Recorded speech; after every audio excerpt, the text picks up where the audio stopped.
I am ज़िबा Ashraf और आज हम एस्पायर कॉलेज चूनिया की तरफ से ऑनलाइन क्लासेस स्टार्ट कर रहे हैं फॉर बीएससी ज़ूलॉजी। जैसा कि हमने ऑनलाइन क्लासेस से पहले बहुत से यानी कि हमने इस टॉपिक बॉटनी के बारे में एक चैप्टर को हमने डिस्कस किया हुआ है, हम उससे नेक्स्ट अपने इस टॉपिक को लेकर चलेंगे और आज वाले इस लेक्चर में हम लोग स्टडी करेंगे बैक्टीरियोफेज के बारे में। तो जैसे कि बैक्टीरियोफेज से पहले मैंने, क्योंकि हमने टॉपिक जो हमारा चैप्टर था वो स्टार्ट किया हुआ था वायरसेस, और हमने वायरसेस के स्ट्रक्चर और कंपोजिशन और उसकी शेप और साइज के बारे में स्टडी कर लिया था। लेकिन आज का जो हमारा लेक्चर है वो है बैक्टीरियोफेज। तो आज वाले इस लेक्चर में हम बैक्टीरियोफेज के इंट्रोडक्शन को पढ़ेंगे। उसमें हम बताएंगे कि बैक्टीरियोफेज को सबसे पहले इंट्रोड्यूस किसने करवाया। तो सबसे पहले बैक्टीरियोफेज को जो टीम थॉट थे इंग्लैंड के रहने वाले, उन्होंने 1915 में इसको डिस्कवर किया था। और जो इसका को वर्कर था डी हैले इंस्टीट्यूट ऑफ द पेरिस में इसने इस पे वर्क किया था और उसी ने बताया था कि इस फेज को या इस वायरस को नाम दिया था दैट इज द बैक्टीरियोफेज। यानी कि जो इसको नाम दिया गया था वो किसकी वजह से दिया गया था, डी हैले की वजह से दिया गया था। डी हैले कौन था, वर्कर था इंस्टीट्यूट ऑफ हैले पेरिस में। उसने 1917 में इसको क्या नाम दिया था, बैक्टीरियोफेज को। और इसको डिस्कवर किसने किया था, टीम थॉट ने किया था 1915 में। ठीक हो गया। तो लेट्स सी हम नेक्स्ट इसके बारे में स्टडी करेंगे, स्ट्रक्चर के बारे में, देन इसकी कंपोजिशन और इसकी टाइप और at the last of the इसके हम लाइफ साइकिल को डिस्कस करेंगे। ठीक है स्टूडेंट, जैसे कि मैंने अभी आपको बताया कि आज हम डिस्कस करेंगे बैक्टीरियोफेज के बारे में। इसके मेन टॉपिक क्या है, स्टेप्स क्या है। सबसे पहले हम इसका इंट्रोडक्शन पढ़ेंगे कि सबसे पहले इसको इंट्रोड्यूस किसने करवाया। देन हम स्टडी करेंगे इसके स्ट्रक्चर एंड कंपोजिशन के बारे में। देन हम इसकी टाइप को डिस्कस करेंगे and last one is the life cycle of the bacteriophage. Then हमें फर्स्ट ऑफ ऑल जब भी कोई टॉपिक हम स्टार्ट करते हैं तो सबसे पहले हमें इस टॉपिक के बारे में पता होना चाहिए कि इस टॉपिक का मतलब क्या है। तो हमारा जो आज का टॉपिक है दैट इज द बैक्टीरियोफेज। तो सबसे पहले इस वर्ड का पता होना चाहिए what is the meaning of the phase. Like जैसे मैंने लिखा हुआ है कि इस फेज का मतलब क्या होता है, ईटर। ईटर मीन होता है जो कि इन्फेक्ट करता है या किसी चीज को खाता है या इंजेक्ट करता है या उसके अंदर इन्फेक्शन काज करता है। तो जैसे कि इस फेज के साथ वर्ड लगाया गया है बैक्टीरियो, और बहुत से स्टूडेंट इसको माइंड में लाते हैं कि it's a bacteria. No, it's not a bacteria, it's a virus. क्योंकि इस type of the virus phage है, ईटर है। किसने इसको ईट किया है, किसको इन्फेक्ट काज किया इस वायरस ने, बैक्टीरिया को। ठीक है, तो मैं बताऊंगी कि इसको नाम क्यों दिया गया बैक्टीरियोफेज। हम इस इंट्रोडक्शन में यही रीड आउट करेंगे कि इसका नाम कैसे आया, क्यों इसको नाम दिया गया बैक्टीरियोफेज का। ठीक, तो सबसे पहले इंट्रोडक्शन पे जाते हैं कि इन बैक्टीरियोफेज होता क्या है। जैसे कि मैंने अभी बताया कि बैक्टीरियोफेज क्या है, इट्स अ माइक्रोस्कोपिक वायरस इसको बोल सकते हो, जिसको हमें देखने के लिए इलेक्ट्रॉन माइक्रोस्कोप की जरूरत पड़ती है। लाइक जैसे मैंने यहाँ पे लिखा हुआ है bacteriophage are the viruses which are infect the bacteria which are infection caused in the bacteria due to this reason is called a bacteriophage। ये तो बाद में पता चला कि इसको बैक्टीरियोफेज का नाम दिया किसने दिया। जैसे कि मैंने यहाँ पे लिखा, इसको डिस्कवर किसने सबसे पहले किया कि वायरस इन्फेक्ट काज करता है बैक्टीरिया के अंदर। वो ऐसे भी वायरस होते हैं जो बैक्टीरिया को भी इन्फेक्शन काज करते हैं। तो वो सबसे पहले हमें किसने बताया था, थॉट ने बताया था। इंग्लैंड का ये था, इट्स अ बोटेनिस्ट।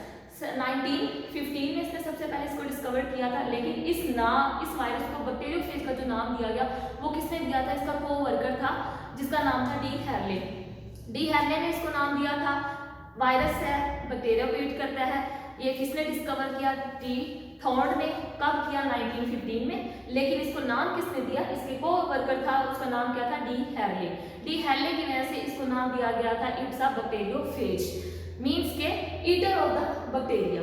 ठीक, तो इस तरह से इसका इंट्रोडक्शन हुआ था सबसे पहले। लेकिन कहाँ दिया गया था, हैले का ही इंस्टीट्यूट था जिसको नाम दिया गया था हैले इंस्टीट्यूट ऑफ द पेरिस। ठीक, जगह में हैले ने इसको नाम दिया था। Now we discuss about the structure and composition. Structure में हम बेटा इसके अल्ट्रा स्ट्रक्चर के बारे में स्टडी करते हैं। देखने में वायरसेस हमें आम से दिखाई नहीं देते। जैसे कि मैंने अभी स्टार्ट में बताया कि बैक्टीरियोफेज क्या होते हैं, माइक्रोस्कोपिक बॉडी होती है। माइक्रोस्कोपिक वायरसेस होते हैं जिसको हम विदाउट माइक्रोस्कोप देख नहीं सकते, लेकिन इसको आम माइक्रोस्कोप के नीचे भी देखा नहीं जा सकता।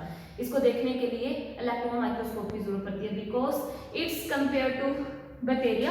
ये क्या होते हैं, बहुत ही छोटे होते हैं, इनका साइज बहुत स्मॉलर होता है। इवन के ये जो बैक्टीरिया पेपर होता है ना, उससे भी पास आउट कर सकते हैं इजीली। क्या करते हैं, ट्रांसफर हो जाते हैं किसी भी लिविंग बॉडी के अंदर। ठीक है, तो स्ट्रक्चर में हम इसका वन बाय वन पार्ट को डिस्कस करेंगे, इसीलिए इसकी हेडिंग के साथ लिखा गया अल्ट्रा स्ट्रक्चर।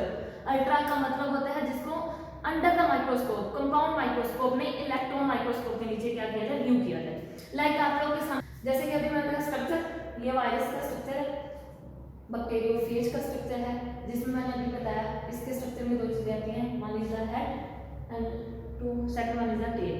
लेकिन बेटा हेड और टेल में डिफरेंस ये आ जाता है, बहुत सी जगह पर भी लिखा गया है, बताया भी गया है कि जो हेड होता है ना, head as compare to tail क्या होता है, सिंपल होता है, और जो टेल होती है वो कॉम्प्लेक्स होती है। What is the meaning of that, कि head simple tail complex, because head जो होता है बेटा, हेड स्पेसिफिक नहीं होता।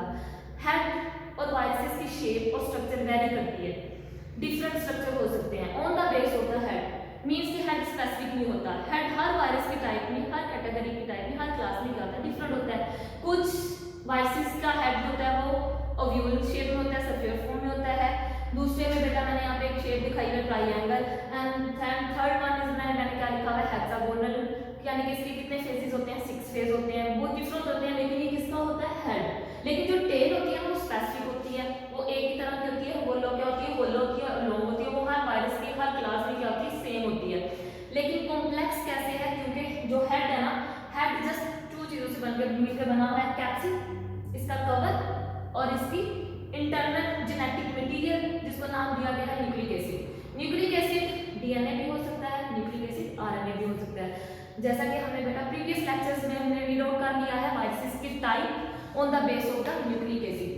कुछ एनिमल वायरसेस होते हैं, कुछ प्लांट वायरसेस भी होते हैं, और कुछ ह्यूमन वायरसेस होते हैं, डिफरेंट होते हैं, एक तरह का वायरसेस भी होते हैं, डिफरेंट होते हैं on the base of the nucleic acid. कुछ में डीएनए होता है, कुछ में आरएनए होता है, और कुछ बहुत से ऐसे बैक्टीरिया होते हैं जिनमें दोनों चीजें पाई जाती है, ठीक है ना। तो न्यूक्लिक एसिड और किससे मिलकर बना होता है, हेड कैप्सिड से, 2 चीजों से मिलकर ये बना होता है। लेकिन जो टेल होती है एज कंपेयर टू हेड क्या होती है, कॉम्प्लेक्स होती है, because tail is consist of different part. First of all it consist of the collar. Collar क्या करता है, इसको अटैचमेंट शो करवाता है। सेकंड वन इज द, इस टेल को रेड लाइन से मैंने शो करवाया हुआ है, दैट इज ये क्या होती है, इसकी शीट होती है, ये इसकी आपकी कवरिंग होती है, जो इसमें इसको क्या किया होता है, प्रोटेक्ट किया होता है, कवर किया होता है। इनसाइड ऑफ द टेल क्या होती है, होलो होती है, और उसके इनसाइड एक ब्लू कलर में मैंने होलो ट्यूब बनाई है, जिसको क्या नाम देते हैं, कोर। कोर क्यों यूज होती है, इसका ये जेनेटिक मटेरियल को ट्रांसफर करवाती है, हेल्प आउट करती है, जैसे इसीलिए ये अंदर से क्या होती है, होलो होती है। और इसके बेस पे प्रेजेंट होती है बेस प्लेट भी आप बोल सकते हो, जिसके साथ ये टेल अटैच होती है, या इसको आप बोल सकते हो एंड प्लेट। एंड प्लेट की भी अगर शेप देखते हो तो वो भी हेक्सागोनल होती है। मैं सेपरेटली आपको बना कर दिखा देती हूँ ये कैसे होती है। ये बिल्कुल एंड प्लेट किस तरह से होती है, ये बिल्कुल हेक्सागोनल शेप होती है, इस तरह से ये एंड प्लेट होती है, ये वाली बेस प्लेट भी आप इसको बोल सकते हो, एंड प्लेट भी बोल सकते हो। इसके ईच कॉर्नर पे प्रेजेंट होती है पिंस प्रेजेंट होती है, 2 बैकवर्ड होती है और 4 इनके फ्रंट साइड पे प्रेजेंट होती है पिन, जिसको हम नाम देते हैं टेल पिन। और इसके साथ ही अटैच होते हैं लॉन्ग फाइबर्स, जिसको हम नाम देते हैं tail fibre. It's a part of the tail. तो at this part, due to this reason, tail is complex as compare to head. और इसकी कंपोजिशन स्ट्रक्चर में ये हम स्टडी करेंगे। कंपोजिशन में हम ये चीजें करते हैं कि किस चीज से ये मिलकर बना है, इसके अंदर कौन सा ऐसा जेनेटिक या केमिकल मटेरियल है जिससे मिलकर बैक्टीरिया या जिससे मिलकर वायरसेस या जिससे मिलकर डिफरेंट बॉडीज क्या होती है, कंपोज होती है।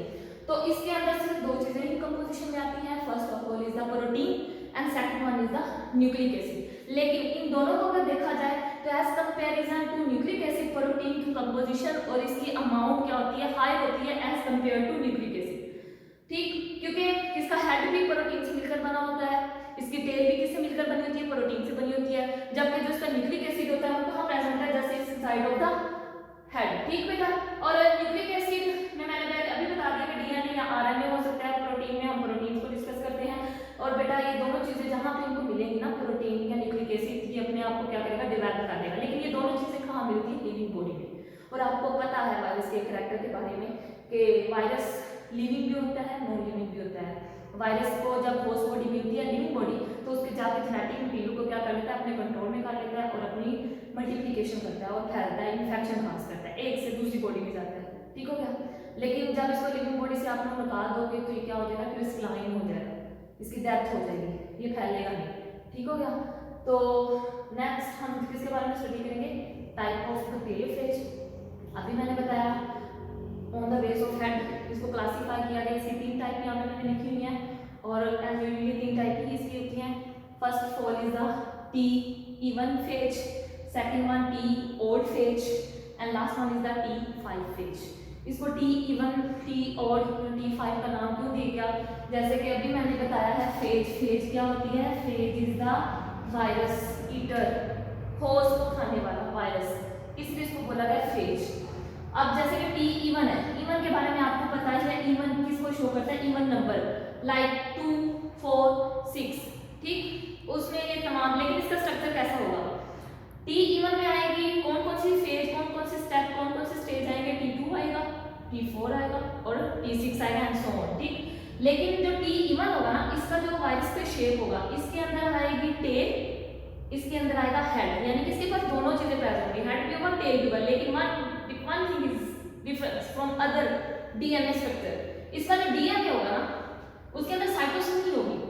साइटोसिन क्या है? It's a nitrogen base. क्या है? नाइट्रोजन बेस है। आपको पता है 4 बेस होती हैं, लेकिन जो डीएनए है ना टी इवन फेज का, उसका डीएनए में साइटोसिन नहीं होती, उसमें क्या होती है? 5 हाइड्रोक्सिल मिथाइलिन साइटोसिन प्रेजेंट होती है एज प्लेस होता साइटोसिन। और जो टी ओड फेज है ना, किस तरह से टी इवन फेज से डिफरेंट है? ओड नंबर, इसमें T1 आएगा, T3 आएगा, T5 एंड सो ऑन, ठीक। लेकिन इसके पास हेड तो होगा, लेकिन इसके पास क्या होगी? टेल एब्सेंट होगी। ये दोनों चीजें इसमें डिफरेंशिएशन करवा रही है, समझ लगी? And last one is the, इसका जो डीएनए होता है वो डीएनए आपको पता है किसके अंदर प्रेजेंट है? हेड के अंदर। और इसका डीएनए किससे मिलकर बना होता है? साइटोसिन से, ठीक है। और T5 इन दोनों से ही डिफरेंट होता है, मेजर कैटेगरी होती है जो कि डिस्कस की जाती है, इसमें दोनों प्रेजेंट होती है, लेकिन कॉम्प्लेक्स होती है एज कंपेयर टू दोनों। ये दोनों फेज कंपेयर देखा जाए तो टी फेज की जो पूरी हेड या बॉडी होती है, स्ट्रक्चर होता है, वो क्या होता है? कॉम्प्लेक्स होता है, ठीक है। लेकिन बेटा स्ट्रक्चर के बारे में जैसे मैंने अभी आप लोगों को बताया, स्ट्रक्चर के बारे में आप लोगों को एक चीज और पता होनी चाहिए, मेजरमेंट। ये इंपॉर्टेंट शॉर्ट क्वेश्चन है, एमसीक्यूज है, पूछा भी जा सकता है। देखा जाए ना तो बैक्टीरियोफेज भी बहुत इंपॉर्टेंट क्वेश्चन है पेपर पॉइंट ऑफ व्यू से। इसमें से शॉर्ट क्वेश्चन भी बहुत आते हैं, लॉन्ग तो आता ही है, मस्त आता है, स्ट्रक्चर पूछा जाता है, टाइप्स पूछी जाती हैं, और इसके लाइफ साइकिल को डिस्कस करने के लिए पूछा जाता है एज लॉन्ग क्वेश्चन, ठीक है। एमसीक्यूज के लिए पूछा जा सकता है कि पूरा बैक्टीरियोफेज है, इसकी लेंथ कितनी है? लेंथ तो सबसे पहले मैं हेड के बारे में बताती हूँ। अगर हेड की बात, जस्ट हेड की बात करूँ तो हेड में अगर मैं इसके हेड की लेंथ की बात करूँ तो लेंथ की जो मेजरमेंट है ना, ये साइज ऑफ कितना होता है? 950 एंगस्ट्रॉम होता है लेंथ। अगर हम इसके डायामीटर की बात करें ना, जस्ट हेड की मैं बात कर रही हूँ, तो वो कितनी होती है? 650 एंगस्ट्रॉम होती है, ठीक। और एज कंपेयर टू हेड, अगर टेल की बात करूँ तो टेल में बेटा स्टार्ट होगा कोर से और कहाँ तक जाएगा? इसके टेल फाइबर तक। हम इसकी लेंथ को फुलेटली बताएंगे कितनी है। तो जो लेंथ है ना टेल की एज कंपेयर टू हेड, वो डबल होती है, as compare to head double होती है। यानी कि जो टेल है, टेल फाइबर है, वो फुलेटली कितनी होती है? कितनी लेंथ होती है? 1500 एंगस्ट्रॉम होती है।